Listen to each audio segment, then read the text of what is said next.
നമസ്തേ പ്രിയമുള്ള പ്രേക്ഷകരെ, ഇവിടെ ചർച്ച ചെയ്യുന്നു ജ്യോതിഷ വിഷയം നിങ്ങളുടെ നാളെയിൽ നാം പ്രതിപാദിക്കുന്ന നാളത്തെ ദിനം 1201 മിഥുനമാസം 5-ാം തീയതി, അതായത് 2026 ജൂൺ മാസം 20-ാം തീയതി ശനിയാഴ്ച. നാളെ ശനിവാരം കാലത്ത് സൂര്യോദയം 6:07 അസ്തമനം വൈകിട്ട് 6:44 തൃശ്ശൂരിൽ. നാളത്തെ രാഹുകാലം ശനിയാഴ്ച കാലത്ത് 9 മുതൽ 10:30 വരെയുള്ള സമയമാകുന്നു. നാളത്തെ തിഥി ഏറ്റവും വിശേഷപ്പെട്ട ഷഷ്ഠി തിഥിയാകുന്നു. നാളെ വെളുത്തപക്ഷത്തിലെ ഷഷ്ഠി തിഥിയാണ്. ശുക്ലപക്ഷ ഷഷ്ഠി തിഥി എന്ന് പറയുന്നു. ഷഷ്ഠിവ്രതം ആചരിക്കേണ്ട ദിനമാണ് നാളെ. എൻ്റെ പ്രിയപ്പെട്ട പ്രേക്ഷകർക്ക് ഇന്ന് തന്നെ എന്ത് ചെയ്യണം? ഷഷ്ഠിവ്രതത്തിന് വേണ്ട ഒരുക്കങ്ങളൊക്കെ ചെയ്യുക. തലേന്നാൾ, നാളെ ഷഷ്ഠി ആയതുകൊണ്ട് തലേന്നാൾ ഉച്ചയ്ക്ക് അരിഭക്ഷണം കഴിച്ച് രാത്രികാലത്ത് അരിഭക്ഷണം ഉപേക്ഷിച്ചാണ് ഷഷ്ഠിവ്രതം എടുക്കുക. നാളെ കാലത്ത് ഓം വജദ്ഭുവേ നമഃ എന്ന പ്രാർത്ഥന ചൊല്ലിക്കൊണ്ട് സുബ്രഹ്മണ്യന് ഇഷ്ടപ്പെട്ട ശർക്കര കൂടുതലുള്ള അരിപ്പായസം തയ്യാറാക്കുക. ഇല കൊണ്ട് മൂടി വെച്ചതിന് ശേഷം സുബ്രഹ്മണ്യനെ ഭജിച്ച് എല്ലാവർക്കും എന്ത് ചെയ്യണം? ആ പായസം വിതരണം ചെയ്യുക. സന്താന ശ്രേയസ്സിനായിക്കൊണ്ടാണ് ഷഷ്ഠിവ്രതം ആചരിക്കുന്നത്. 108 വെളുത്തപക്ഷത്തിലെ ശുക്ലപക്ഷ ഷഷ്ഠിവ്രതം അനുഷ്ഠിച്ചു ശ്രീ പാർവതി ദേവി. അങ്ങനെയാണ് സുബ്രഹ്മണ്യൻ താരകാസുരനെ വധിച്ച് പ്രത്യക്ഷപ്പെടുന്നത്.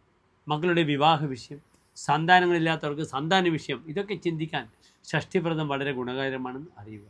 കാലത്ത് 9:30 വരെ മകൻ നക്ഷത്രവും 9:30 കഴിഞ്ഞാൽ പിന്നെ പൂരം നക്ഷത്രവുമാകുന്നു. മകം നല്ല നക്ഷത്രമാണ്, നമ്മൾ ചർച്ച ചെയ്ത് കഴിഞ്ഞു. പക്ഷെ വാങ്ങാനും കൊടുക്കാനും പറ്റാത്ത നക്ഷത്രമാണ്. കൃത്രിക ഭാഗ്യ മൂലാശ്ച മക ചിത്രാച രേവതി ആദാതവ്യെന്ന ദാതവ്യം തേഷന്തു വിനശ്യതി. കാർത്തിക, ഉത്രം, മൂലം, മകം, ചിത്ര, രേവതി ഇത് വാങ്ങാനും കൊടുക്കാനും പറ്റാത്ത നക്ഷത്രമാണ്.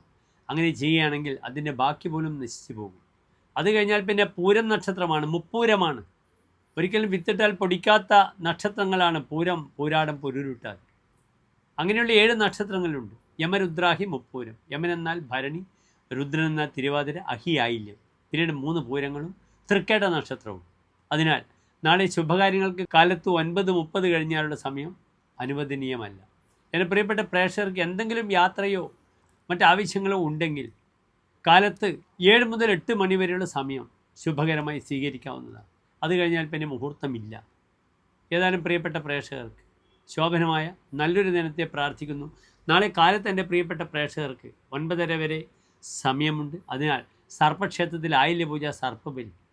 അപ്രകാരം തന്നെ നാഗക്ഷേത്രത്തിൽ, കേരളത്തിന് വെളിയിലുള്ള അയ്യപ്പക്ഷേത്രങ്ങളിൽ നവഗ്രഹത്തിൽ രാഹുകേതു അർച്ചന വഴിപാടായി ചെയ്യാവുന്നതാണ്. വൈകിട്ട് നന്നായി ദേവീപ്രീതി ചെയ്യുക.